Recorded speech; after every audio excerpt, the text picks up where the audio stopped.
The Village of Dead Whispers. Do you believe that some paths should never be walked? Our elders used to say that there are places on this earth where the living are strictly forbidden to go. 400 years ago, an entire village disappeared into complete silence in a single night. People say no one survived, but the truth is, no one actually died. Tonight we are taking you inside that very village, where even the soil thirsts for human blood. This is the story of three friends, Sameer, Rohit, and Kabir. All three of them loved exploring abandoned places and making videos for YouTube. One night they were driving past a massive dense forest. According to an ancient map, a cursed village named Kulsiyan was hidden deep inside these woods. Kulsiyan was an ancient village that was banished in the 16th century because its residents practiced dark magic. The three friends thought this would be the perfect content for their channel. As soon as they stepped onto the dirt path leading into the forest, the air suddenly turned freezing cold. After walking for a while, they saw ancient houses made of mud and stone. Complete silence was everywhere. No sound of insects, no barking dogs. The entire village seemed to be in a deep, unnatural sleep. Suddenly, Rohit felt as if someone leaned close to his ear and whispered, "Run away." He quickly turned around, but no one was there. He told Sameer and Kabir, but they laughed it off and said, "Are you scared?" They reached the exact center of the village, where a massive centuries-old banyan tree stood. Strange red threads were tied around its roots, and old burnt clay lamps were placed underneath it. Kabir turned on his camera, walked up to the tree, and said, "Friends, look at this cursed tree." But the moment Kabir touched one of the roots, the weather of the entire village instantly changed. A violent gust of wind blew through the trees.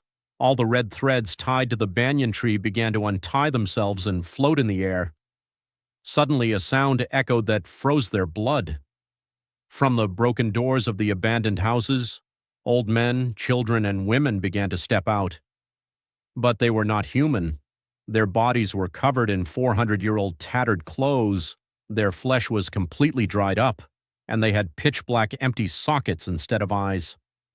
They were the ancient people of this village, trapped by their own dark magic, neither alive nor dead, only wandering malevolent spirits.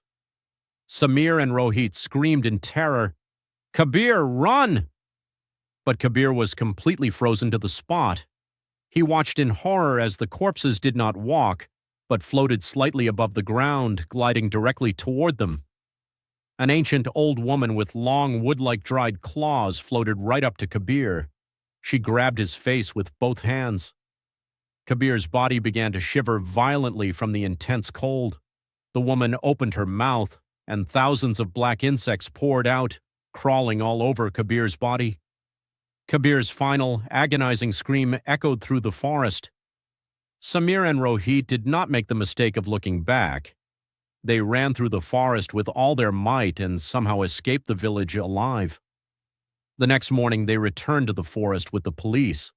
But to their absolute shock, under the bright daylight, there was no village, no houses, and no ancient tree. It was just a normal, empty forest. However, they found Kabir's camera lying on the ground. When the police checked the footage, there was no village and no corpses. The recording only showed Kabir standing alone in the dark forest, suddenly floating into the air on his own, and his body turning into ash before vanishing completely. Sameer and Rohit are still alive today, but they can no longer speak. The sheer terror of that night stole their voices forever, and they say whoever hears the story of Kulsiyan village hears that exact same whisper right next to their ear at night. Run away.